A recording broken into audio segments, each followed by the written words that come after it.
I am disappointed in the media for releasing a video that also shows the death of my brother and my uncle. Tonight, family of the Métis hunters murdered in Alberta give their perspective on the tragedy and the trial. Today's announcement shows the willingness of the Quebec government to work in partnership with First Nation policing. A Mohawk police force gets cash to hunt gun runners. Today, I want to share my respect for Donna and educate my colleagues, as well as those watching today, the meaning of braids for First Nations people. And first they told her to hide her braids, then they honored her.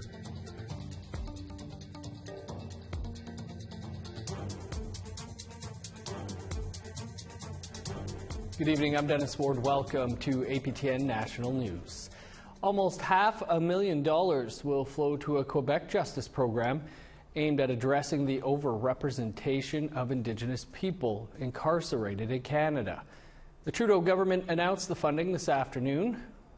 The numbers are staggering. A recent Senate report finds more than 50% of women in this country's prisons are Indigenous. And as a whole, Indigenous people make up 32% of those who are incarcerated. The new funding will go to the First Peoples Justice Centre of Montreal and a number of supports aimed at empowering Indigenous peoples within the justice system and helping them access culturally appropriate services as they reintegrate into society. Justice Minister David Métis says the money is a small step in tackling what is a big problem. It's part of the piece. I mean, there isn't one single thing. We need to, Bill C-5 is part of it, making sure that there's more flexibility in sentencing. But we also need to work. Let me put it this way: if you're an Indigenous person, you're more likely to be stopped by the police. If you get stopped by the police, you're more likely to be brought to the police station. If you're brought to the police station, again, it's statistically true, if you're an Indigenous person, you're more likely to be charged. The woman who filed a sexual assault complaint against Assembly of Manitoba Chief's Grand Chief, Arlen Dumas, has come forward in a Facebook post. AMC senior staffer Shauna Fontaine said in the lengthy post that she filed a complaint to the AMC and a report to Winnipeg Police in March of this year. She added her name to an open letter addressed to AMC regarding their handling of allegations against Dumas. She wrote in the post that she does not feel supported by the current process, and AMC has not communicated with her or her legal team. Her community already knows who she is, but she went public because of the way AMC was handling her complaint. AMC has not responded to an interview request. A talking circle was held on Wednesday with RCMP members and people involved in a hit-and-run incident. It happened last weekend at an Every Child Matters march in BC. As APTN's Tina House reports, it got heated as community members recalled what happened.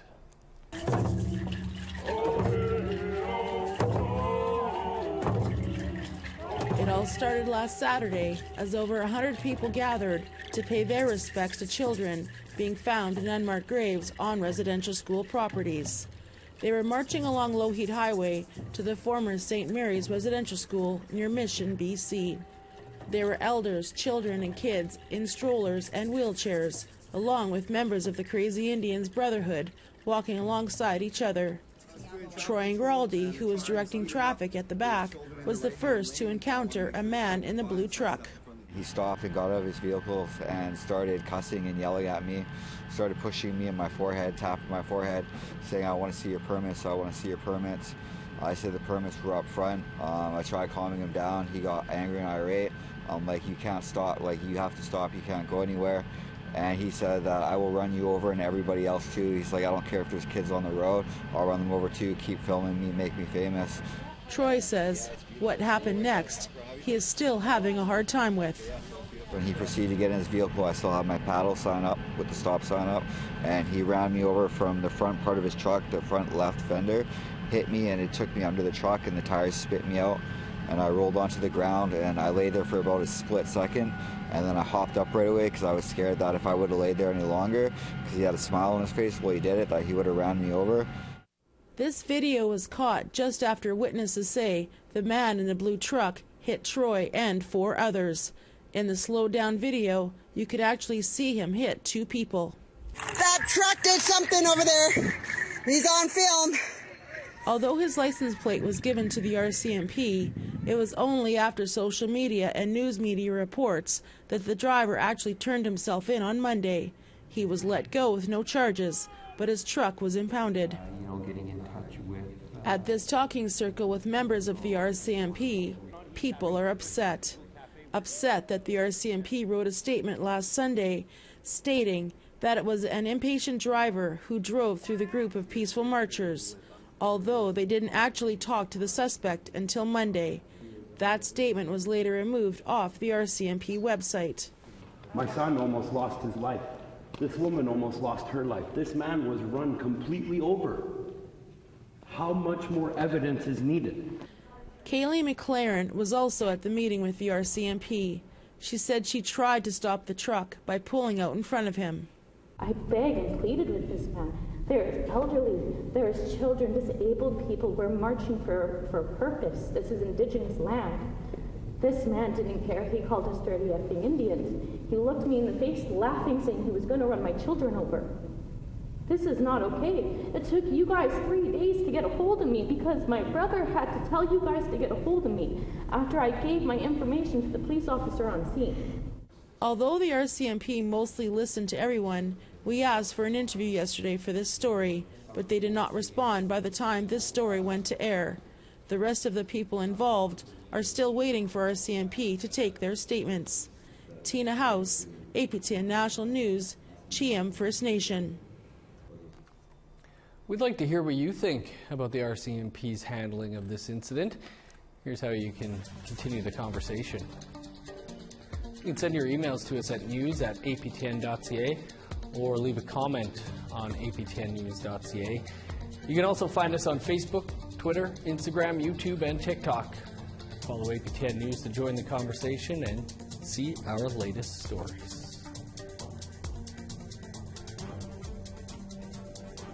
Last week, an Edmonton jury convicted Anthony Bilodeau of second-degree murder and manslaughter, and his father, Roger Bilodeau, of 2 counts of manslaughter in the deaths of Jacob Sansom and Maurice Cardinal.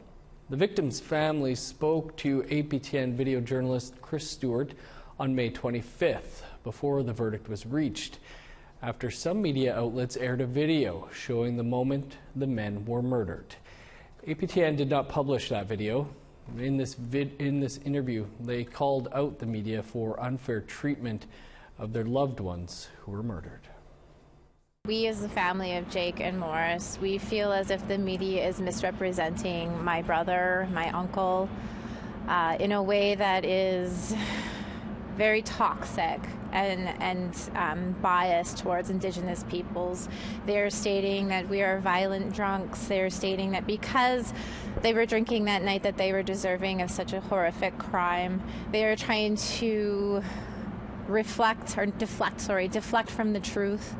And the truth is that they were followed, they were chased down, and ultimately murdered for doing nothing more than driving home, regardless of what they were doing. That should have never have happened. And so they are deflecting from the truth, as they often do, and they are portraying us in a very stereotypical way, and this is not okay. I am disappointed in the media for releasing a video that also shows the death of my brother and my uncle. I am disappointed in a media that continues to represent Indigenous peoples as deserving of crime and victim blaming and victim shaming. My uncle and my brother were good, loving people that had families. My concern is always number one, my children. So the stuff that is online, the videos, the news reports, they are teenagers. They see these things. They don't need to see these things. They don't need to see a video of their dad and their favorite uncle dying. You know, they don't need to be tagged and shared these videos and these awful comments. And they knew their dad as a hero, as loving and caring, and Uncle Morris was the fun uncle who gave them money and, like bought them, what did he always eat? Twinkies. And KFC. In the history of our justice system, Indigenous people don't get justice. And I see it, and it shouldn't be that way. And it just blows my mind, like, that it's still happening in 2022. There should be no excuse for the comments that we see on social media, on our news comments, and even the media and the reporters themselves. It's almost as if they are not even sitting in the same courtroom as us, and they are sensationalizing. They are taking things out of context and spinning a story for what? For more likes, for more content view, and it's disgusting and it needs to stop. These men were so community focused. This isn't the first time that they have hunted and filled somebody's freezer. This was something that they did on an ongoing basis. They were always giving back to their community. This is a family who is big, just like my own family, loud, just like my own family. That's who we are as Métis people. We like to have fun, we joke around, we're all about our community, our families, our friends. And I just want to say to the media right now, please do a better job. Please do a better job. This family has gone through enough. Time to step aside for a quick break. Still to come, new funding announced to fight the flow of illegal guns. We've come a long way in the last few years in terms of a police department here and as First Nation policing as a whole in the province.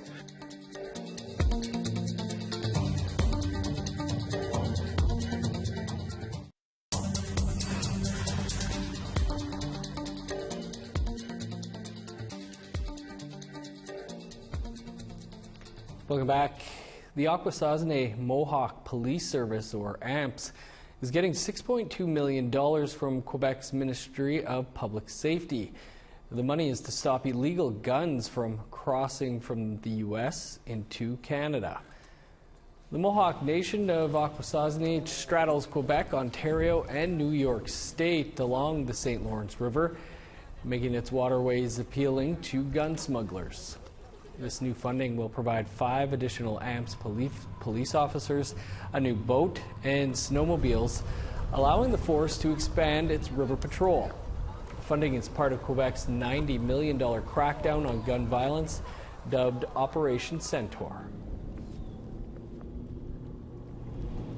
Today's announcement shows the willingness of the Quebec government to work in partnership with First Nation policing and especially with AMPS. We've come a long way in the last few years in terms of a police department here and as First Nation policing as a whole in the province.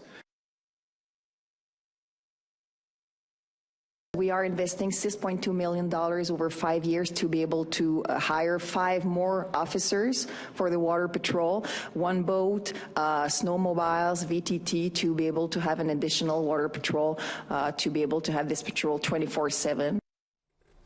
Atlantic universities and colleges renewed their commitment to improve the lives of Indigenous peoples. They're committed to partnering with First Nations and Inuit communities. Angel Moore reports. So I think we could all agree that for far too long the research narrative has been about us without us. That is Debbie Martin, professor at Dalhousie University, speaking to elders, students, and academics about the importance of Indigenous-led research. Researchers have used our data to tell stories about who we are, allowed others to define our problems for us, and then attempted to solve them without our input. And then, when the solutions didn't work, had the audacity to blame us for the inequities we continue to experience. Tara Pride of the Spaganagity First Nation and a PhD candidate in the Faculty of Health says Indigenous students can feel isolated. Pride coordinates student mentorships. A lot of students in particular are interested in doing Indigenous health research or Indigenous community-based research, which means bringing back all their education to their communities, which is very important. Atlantic Canada's universities and colleges and the Atlantic Policy of First Nations Chiefs Secretariat, known as APC, renewed the Memo of Understanding this week. It will include Indigenous knowledge. Elder Albert D. Marshall Sr. says the two ways of seeing gives more perspectives. We will be able to take the best what our ancestors have left with us and the best whatever the Eurocentric system has brought forth, and put those two ways of knowing together to give us a better opportunities. The APC is a policy and research advocate for 33 Mi'kmaq, Maliseet, Passamaquoddy, and Innu communities in eastern Canada and Maine. Executive Director John G. Paul says the renewed relationship will benefit communities. Today we have researchers at every one of your universities across Atlantic Canada, and that says a lot because now they're contributing towards our future. The MOU was initially signed 5 years ago, and now it is joined by the Social Sciences and Humanities Council of Canada to create more support for Indigenous research and scholars in Atlantic Canada. Angel Moore, APTN National News, Jabukduk, also known as Halifax. Time for one more quick break. Still to come, a residential school survivor wants a day of celebration for braids. Today, I want to share my respect for Donna and educate my colleagues, as well as those watching today, the meaning of braids for First Nations people.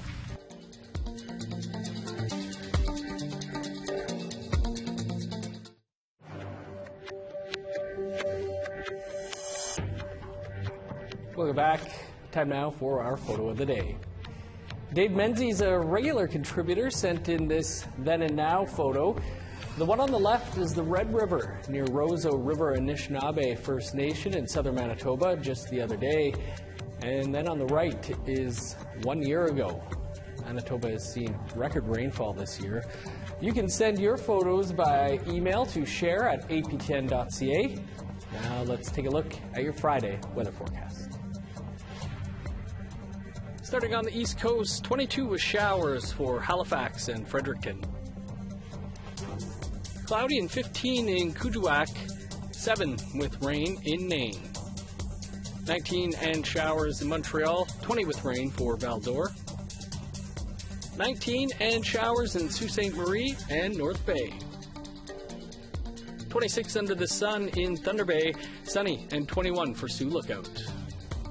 19 in God's Lake, sunny, and 23 for Norway House. Sun's out in 26 in Winnipeg, showers in 24 in Dauphin. 26 with rain in Regina, 24 and showers in Saskatoon. 21 with rain in Meadow Lake and Uranium City. In northern Alberta, 19 with rain for High Level and Fort Chip. 23 and cloudy in Edmonton, cloudy and 25 for Lethbridge. 16 with showers in Vancouver, 25 in Kamloops. 20 with rain in Prince George, rain and 15 in Smithers.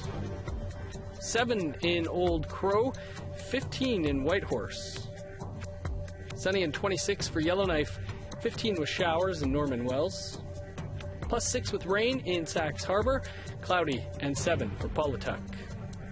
Sunny and 12 for Chesterfield and Arviette, 17 in Baker Lake. -1 with snow in Resolute, plus 2 in Joe Haven.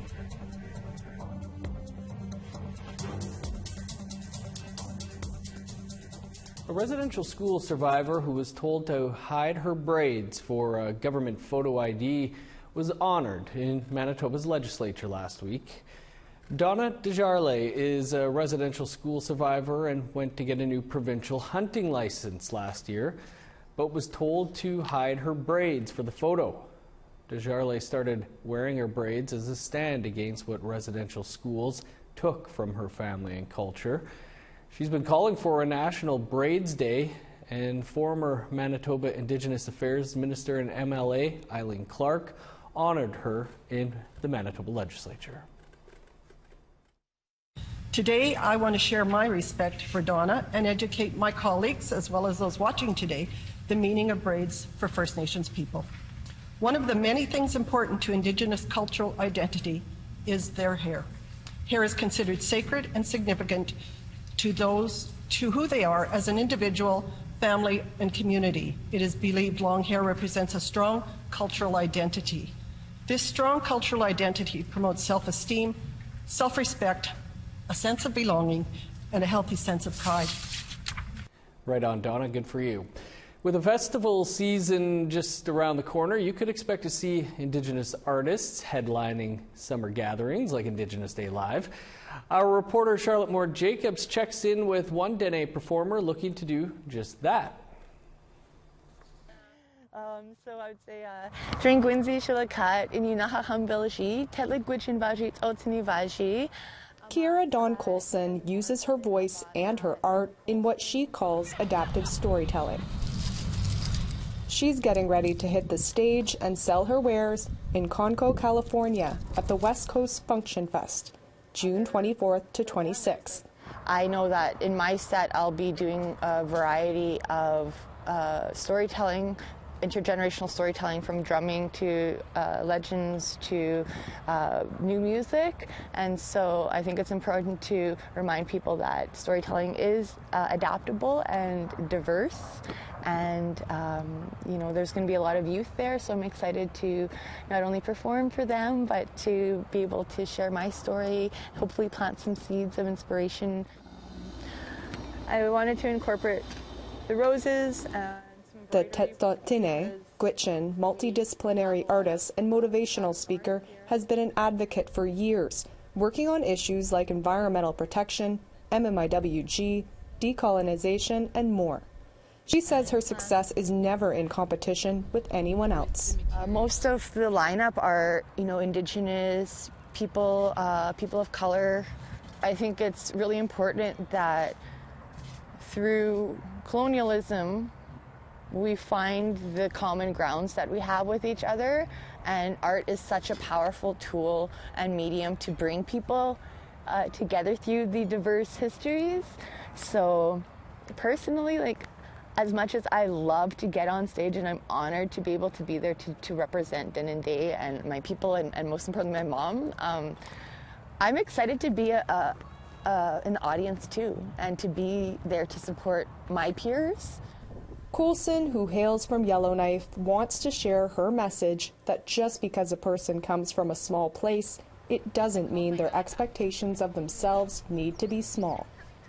A lot of what we are doing right now, and a lot of what I'm creating, are through fragments because of what my family went through. And I'm thankful for the people who sit and take time to share, because these traditions are not mine. I don't know how long I'll be alive on this earth. So while I'm here, if I'm able to give back from what I've been able to learn and inspire other people to do the same, then I know those traditions are going to carry on. Charlotte Moore Jacobs, APTN National News, Yellowknife. Great looking stuff. That's all the time we have for your APTN National News for this Thursday. For news anytime, you can visit our website, aptnnews.ca. I'm Dennis Ward. Thanks for being with us. We'll see you back here tomorrow.